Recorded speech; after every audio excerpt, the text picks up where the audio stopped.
जय हिंद दोस्तों, आप सभी का स्वागत है एक बार फिर से आपके अपने यूट्यूब चैनल यूनिक ज्ञान में। आज हम BA first semester political science का मॉडल पेपर सॉल्व करके देखेंगे किस प्रकार के प्रश्न आते हैं, जिससे आपको बहुत ही ज़्यादा हेल्प होगी। आपके BA first semester political science का सिलेबस है Indian national movement and constitution of India, ये आपका कोर्स टाइटल है। इसका आपको पेपर यहाँ पर सॉल्व कराया जाएगा। अगर आप चैनल पर नए हैं तो चैनल को सब्सक्राइब कर लीजिए, क्योंकि सभी क्लासेस यहाँ पर आपको कराई जाती हैं। अभी पॉलिटिकल साइंस की अन्य जो यूनिवर्सिटीज़ हैं उनके भी पेपर आपको सॉल्व कराए जाएंगे।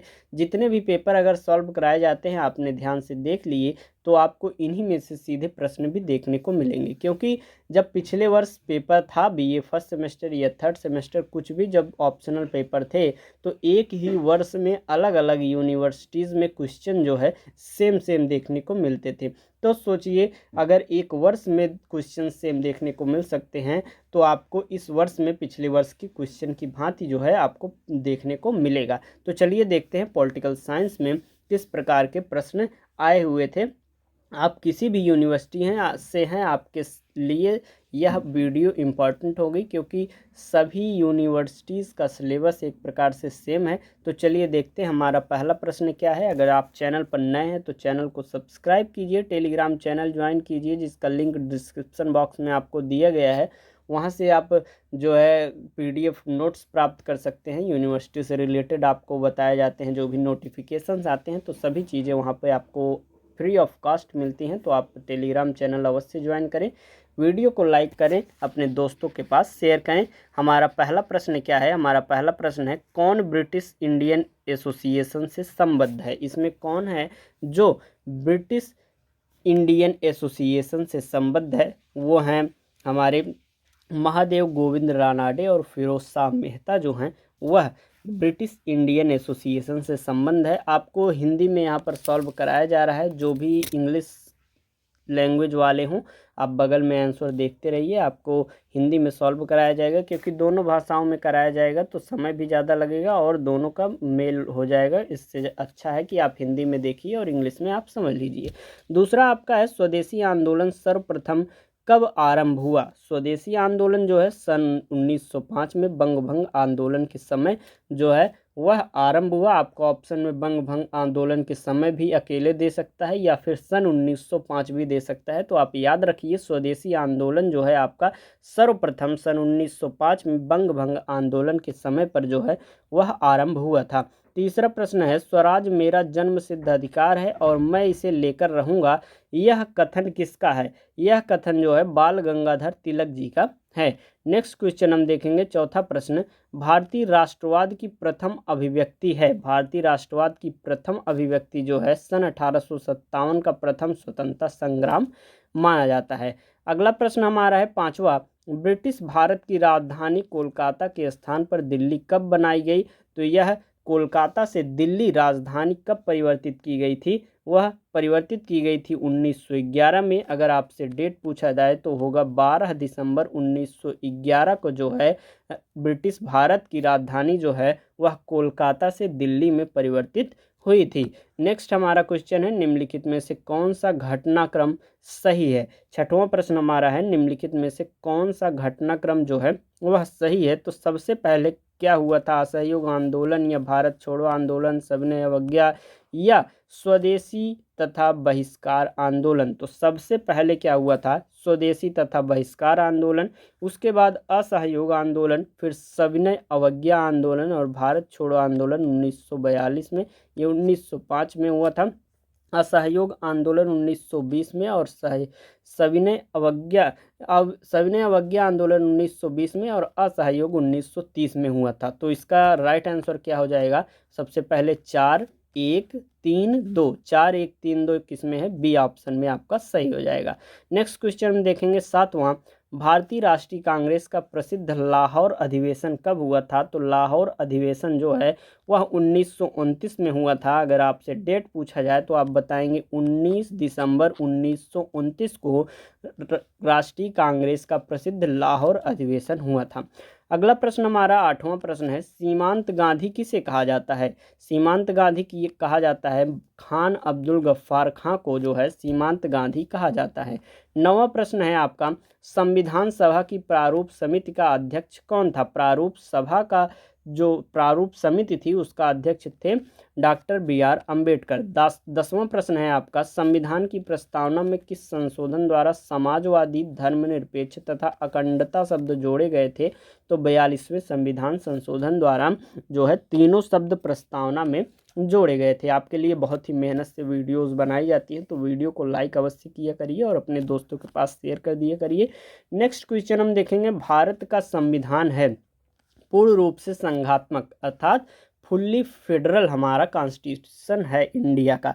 नेक्स्ट हमारा क्वेश्चन है 12वां, संविधान में दिए गए अधिकारों को मूल अधिकार कहते हैं क्योंकि उन्हें न्यायालय द्वारा लागू और रक्षा की जा सकती है, अर्थात न्यायालय द्वारा लागू किया गया है और उन अधिकारों का जो है न्यायालय रक्षा करती है, इसलिए इसे मूल अधिकार कहा गया है।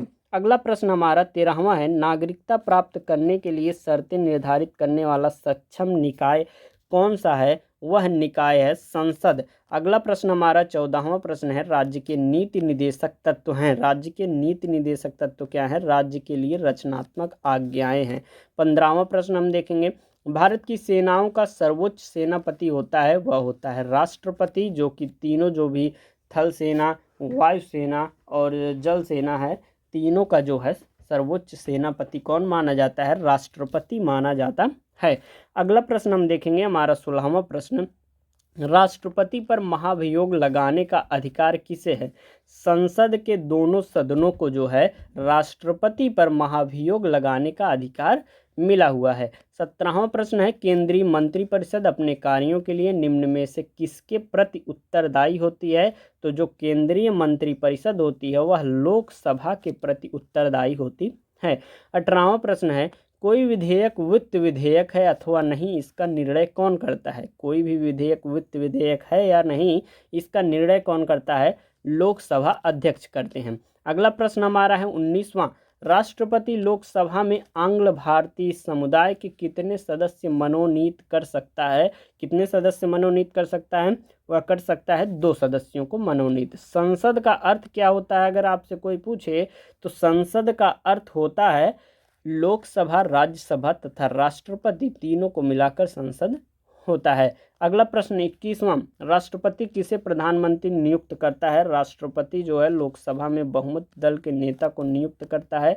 अगला है हमारा 22वां प्रश्न, राज्यसभा सदस्य कितनी अवधि के लिए निर्वाचित होते हैं? तो राज्यसभा के जो सदस्य होते हैं वे 6 वर्ष के लिए निर्वाचित किए जाते हैं। मोस्ट इंपॉर्टेंट क्वेश्चन आपका है।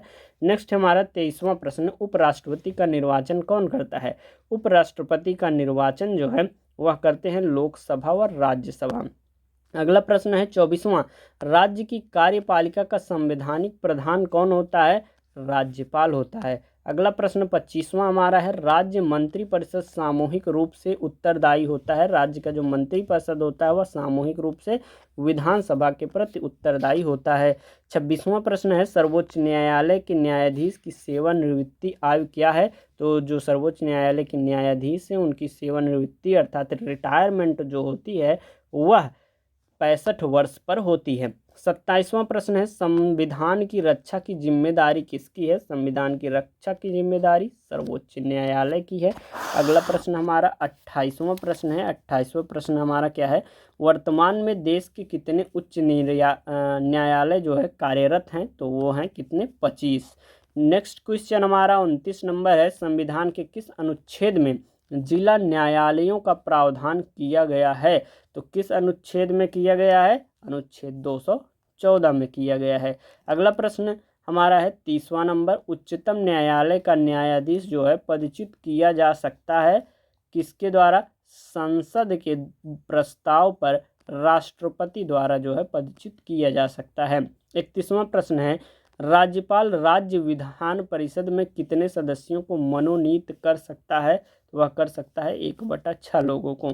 अगला प्रश्न हमारा है 32वां, उच्च न्यायालय के न्यायाधीशों की नियुक्ति किसकी सलाह पर की जाती है? तो भारत के मुख्य न्यायाधीश के सलाह पर की जाती है। 33वां प्रश्न है, उत्तर प्रदेश में प्रथम विशेष महिला अदालत का गठन किया गया है? कब किया गया था उत्तर प्रदेश में? तो यह 10 फरवरी 1996 में इलाहाबाद में किया गया था। 34वां प्रश्न है, केंद्र और राज्य की व्यवस्थापिका दोनों किस पर विधि बना सकती हैं? केंद्र और राज्य की जो व्यवस्थापिका होती है दोनों किस पर विधि बना सकती हैं? तो विवाह समझौता और हानि पर, आर्थिक और सामाजिक योजनाओं पर, आपराधिक कानून और क्रियाविधि, अर्थात ये सभी आपका सही आंसर हो जाएगा। 35 नंबर प्रश्न है आपका, केंद्र और राज्यों के बीच शक्तियों का बंटवारा संविधान की किस सूची में किया गया है? केंद्र और राज्य की जो एक प्रकार से बीच शक्तियों का विभाजन हुआ है, बंटवारा हुआ है, तो वह किस सूची में किया गया है? तो वह है हमारा 7वीं सूची में किया गया है। 36वां प्रश्न है, संविधान के किस अनुच्छेद द्वारा राज्यों को अनुदान देने की व्यवस्था की गई है? राज्यों को अनुदान देने की व्यवस्था अनुच्छेद 275 में की गई है। अनुच्छेद 371 के उपबंध कितने राज्यों पर लागू हो रहे हैं? अनुच्छेद 371 का जो उपबंध है उसके द्वारा कितने राज्यों पर लागू हो रहे हैं? 12 राज्यों पर लागू हो रहे हैं। अगला प्रश्न है, भारतीय जीएसटी में कितने प्रकार हैं? 4 प्रकार के जीएसटी हैं हमारे। अगला है 39वां प्रश्न, राष्ट्रीय अनुसूचित जनजाति आयोग का गठन कब किया गया था? तो इसका गठन किया गया था 2004 में। अगर आपसे डेट पूछा जाए तो आप 19 फरवरी बता सकते हैं। 19 फरवरी 2004 को राष्ट्रीय अनुसूचित जनजाति आयोग का गठन किया गया था।